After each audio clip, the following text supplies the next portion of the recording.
नमस्कार, कल्पना voice channel में आप सभी का स्वागत है। आज की हमारी कहानी है शादी। प्राची, आखिर तुम कब तक शादी नहीं करोगी? तुम अपनी जिद छोड़ क्यों नहीं देती? देखो, एक उम्र होने के बाद सबको एक सहारे की जरूरत होती है। खासकर एक औरत को तो सबसे ज्यादा जरूरत होती है। तब समझ में आता है जीवन साथी का महत्व, प्राची की मामी ने कहा।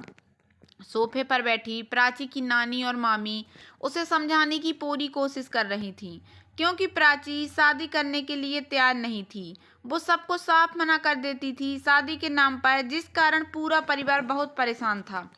प्राची की दादी, बुआ, चाचा, माँ, पापा, पूरे परिवार में सबके बीच बैठी प्राची चुपचाप सबकी बातें सुन रही थी। आज सब उसका 29वां जन्मदिन मनाने के लिए इकट्ठा हुए थे। प्राची चुपचाप सबकी बातें सुनती, लेकिन कोई भी जवाब नहीं दे रही थी। तभी उसके पापा ने प्यार से कहा, बेटा, तुम हमारी इकलौती बेटी होने के साथ साथ अपने इस जनरेशन की भी इकलौती लड़की हो। बाकी तुम्हारे ननिहाल से लेकर दादी के घर में कोई लड़की नहीं है, इसलिए सबको तुम्हारी शादी में अपने अपने ख्वाब पूरे करने हैं। और अब तो तुम वेल सेटेड हो, तुम्हें किसी चीज की कोई कमी नहीं। फिर इन कार की वजह क्या है? हमें भी तो जानने का अधिकार है। आखिर हम तुम्हारे माता पिता हैं। हमारी पसंद से ना सही, तुम अपनी पसंद के लड़के से ही कर लो शादी। हमें कोई ऐतराज नहीं होगा। प्राची ने सिर्फ दो टूक जवाब दिया। पापा, मैं आपसे पहले भी कह चुकी हूँ, आज फिर से कह रही हूँ, मुझे शादी नहीं करनी, बस, और किसी से भी कभी भी नहीं। ना अपने पसंद के लड़के से, ना किसी और की पसंद के लड़के से। इतने में प्राची की मम्मी ने कहा, ये क्या बकवास कर रही हो प्राची? सब तुम्हें प्यार से समझा रहे हैं और तुम हो कि अपना ही राग अलापने में लगी हो। तुमने हमने तुम्हें पढ़ाया लिखाया, काबिल बनाया क्या इसी दिन रात के लिए कि तुम हमारी ही बात ना मानो? आखिर ऐसी क्या खराबी देख ली तुमने शादी में, जो तुम्हें शादी ही नहीं करनी? बस जिद पकड़ कर बैठी हो। 29 साल की हो गई, अब नहीं करोगी तो कब करोगी? तब प्राची ने कहा, माँ, आप अच्छी तरीके से जानती हैं मुझे गुलाम की तरह जीवन नहीं काटना, ना ही मैं मन मारकर जीना चाहती हूँ, क्योंकि मुझे अपनी आज़ादी और आत्मसम्मान बहुत प्यारा है। मैं उसे शादी करके खोना नहीं चाहती। तब प्राची की मामी ने कहा, प्राची, ये किसने कहा कि शादी के बाद आज़ादी छिन जाती है और मन मार कर जीना पड़ेगा?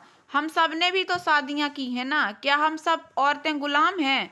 तभी पीछे से प्राची के पापा ने कहा, व्हाट नॉनसेंस! क्या तुम्हारी माँ गुलामी की जिंदगी जी रही हैं या मन मार कर जी रही हैं? तुम्हारी माँ तो सम्मान के साथ खुशी खुशी अपना वैवाहिक जीवन जी रही हैं, और बाकी सब भी तो खुश हैं। तुम्हारी माँ को मैंने आज तक नौकरी करने से नहीं रोका, हर बात की इजाजत दी जब जो उन्होंने चाहिए था।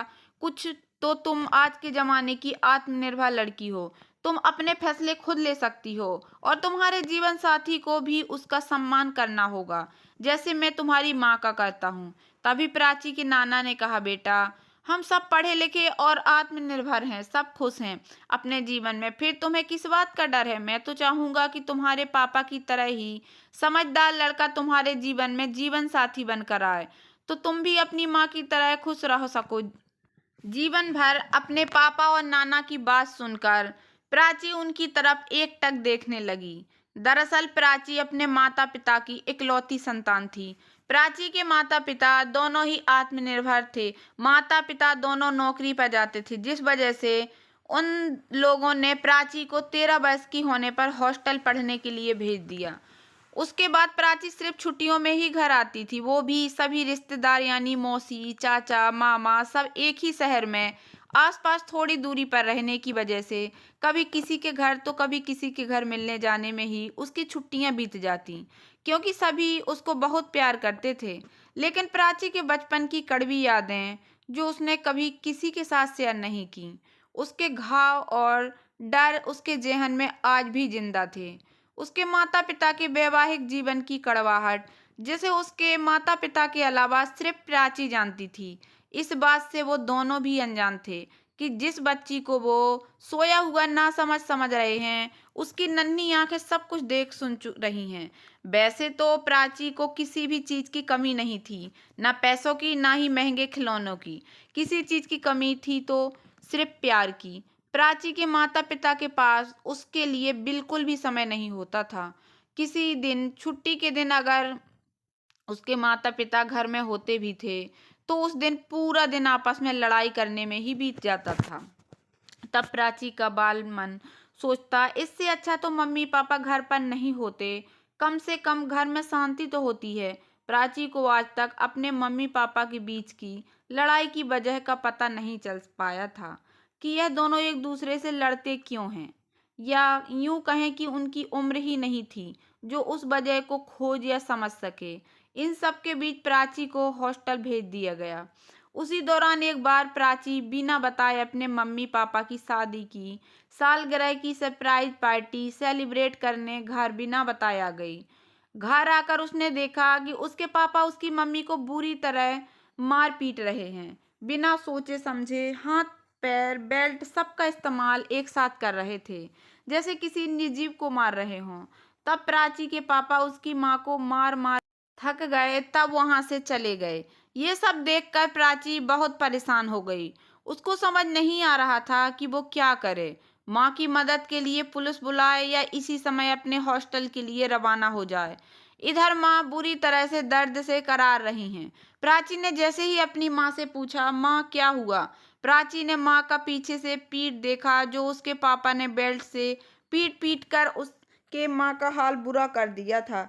प्राची सोचने लगी, मेरे माता पिता इतने पढ़े लिखे, दोनों नौकरी पेशा, फिर भी इतनी लड़ाई होती है। लड़ाई इतनी की बात मारपीट तक पहुंच गई। उसने तो अपनी सहेलियों से सुना था कि इस तरह की घरेलू हिंसा अनएजुकेटेड फैमिली में ही होती है, लेकिन फिर यह क्या, इस तरह के संभ्रांत परिवारों में भी घरेलू हिंसा होगी, तो फिर इसे क्या कहा जा सकता है? प्राची भी बचपन से अपने माँ पापा की लड़ाई देखकर ऊब गई थी। इस बार तो अति ही हो गई। तभी प्राची ने अपनी माँ से कहा, माँ अभी चलो मेरे साथ पुलिस स्टेशन, पापा के खिलाफ कंप्लेन करने। तुम नहीं चल सकती तो मैं ही चली जाती हूँ। प्राची को अचानक अपने सामने देखकर प्राची की माँ ने अपने दर्द को भूलकर खुश होने का नाटक करते हुए कहा, अरे कैसी कंप्लेन, वो तो गलती से फिसल गई, मैं ये सब चोट उसकी वजह से ही है। प्राची ने फिर कहा, आखिर तुम कब तक बर्दाश्त करती रहोगी माँ? कंप्लेन नहीं कर सकती तो तुम तलाक क्यों नहीं ले लेती हो? तब प्राची की माँ ने कहा, चुप हो जा, जो मुंह में आए बोले जा रही है। आदमियों में औरतों से थोड़ा ज्यादा गुस्सा तो होता ही है। इसका क्या मतलब कि प्यार भूलकर छोटे मोटे झगड़े और मारपीट होने पर तलाक लेकर रिश्ता खत्म कर लें? ऐसे तो माँ बाप भाई बहन हर रिश्ते में थोड़ी बहुत झगड़े और मनमुटाव होते हैं रहते हैं, तो क्या सारे रिश्ते खत्म कर दें हम? और हाँ, एक बात मेरी ध्यान से सुनना, खबरदार जो ये बात किसी को भी बताई तो मुझसे बुरा कोई नहीं होगा। प्राची अबाक अपनी माँ को देखती रह गई। उसे अपनी पढ़ी लिखी माँ से ऐसे शब्दों की उम्मीद बिल्कुल भी नहीं थी। प्राची की माँ ने कहा, बिना पति के स्त्री का समाज में कोई सम्मान नहीं होता, समझी? किसी को कम तो किसी को थोड़ा ज्यादा बर्दाश्त तो हर औरत को करना ही होता है, तभी शादी सफल हो सकती है। गलती भी मेरी है। तेरे पापा को मेरा देर रात किसी पुरुष सहकर्मी के साथ घर आना, दोस्ती करना नहीं पसंद, तो मुझे नहीं करनी चाहिए। आगे से बस ध्यान रखूंगी। लेकिन माँ, पापा भी तो अनगिनत महिला मित्र हैं जो घर भी आती जाती रहती हैं, और पापा उनके साथ पार्टी और ड्रिंक करके खुद भी तो देर रात तक घर आते हैं। कई बार तो वो पार्टी खत्म होने के अगले दिन घर आते थे, लेकिन उन्हें तो कभी आपने या किसी ने कुछ नहीं कहा। क्यों? प्राची की माँ ने कहा, क्योंकि वो पुरुष हैं और पुरुषों को सब अलाउड है। प्राची अपनी माँ की बातें सुनकर दंग रह गई, लेकिन उस दिन उसने दृढ़ निश्चय कर लिया कि वो कभी भी शादी नहीं करेगी, ना ही ऐसे किसी नियम को मानेगी जो स्त्री पुरुष में भेदभाव उत्पन्न करते हों। उसके मन में लड़कों के प्रति ही नफरत उत्पन्न हो गई। तब तक प्राची के नाना ने कहा, क्या सोचने लगी मेरी प्यारी बेटी? नाना की बातें सुनकर प्राची अपने बुरे ख्यालों से बाहर आकर बोली, नाना, मुझे पापा जैसा जीवन साथी तो बिल्कुल भी नहीं चाहिए, बल्कि मैं तो दुआ करूंगी कि दुनिया की किसी भी लड़की को ऐसा जीवन साथी ना मिले जो अपनी पत्नी को मारता पीटता हो, उसे अपना गुलाम समझता हो, जिसके लिए पत्नी की आजादी मतलब हर छोटी बड़ी बात में पति के इजाजत से होकर जाती हो। प्राची की बात सुनते वहां मौजूद सभी के चेहरे की मुस्कान गायब हो गई। चेहरे के रंग फीके पड़ गए। बीच में टोकते हुए प्राची की माँ ने कहा, चुप हो जाओ प्राची, ये सब क्या फालतू बकवास किए जा रही हो। लेकिन आज तो प्राची ने अपने अंदर पल रहे घुटन भरे सच को सबके सामने लाने की ठान ली थी। उसने अपनी माँ से कहा, माँ, मैं आपकी तरह महान और कमजोर खोखले आदर्शवादी रिश्ते में बंधे रहने का झूठा जीवन कभी नहीं जी सकती हूँ। ना ही समाज और रिश्तेदारों को दिखाने के लिए खुश रहने का दिखावा कर सकती हूँ, क्योंकि मुझे अपनी आज़ादी और आत्मसम्मान बहुत प्यारे हैं और मैं उनसे कभी किसी कीमत पर समझौता नहीं कर सकती। मैं परिवार और समाज को दिखाने के लिए शादी जैसे पवित्र बंधन में नहीं बंध सकती। मैं किसी से मार नहीं खा सकती, ना मैं किसी का अपमान करना पसंद करूँगी और ना कोई मेरा करे तो सहना पसंद करूँगी। दोनों ही काम करना मैं पसंद नहीं करूँगी। मैं शादी किसी भी लड़के के साथ तभी करूँगी जब मुझे अपनी आज़ादी और आत्मसम्मान के साथ समझौता ना करना पड़े, क्योंकि अपने आत्मसम्मान से समझौता कभी नहीं करूँगी।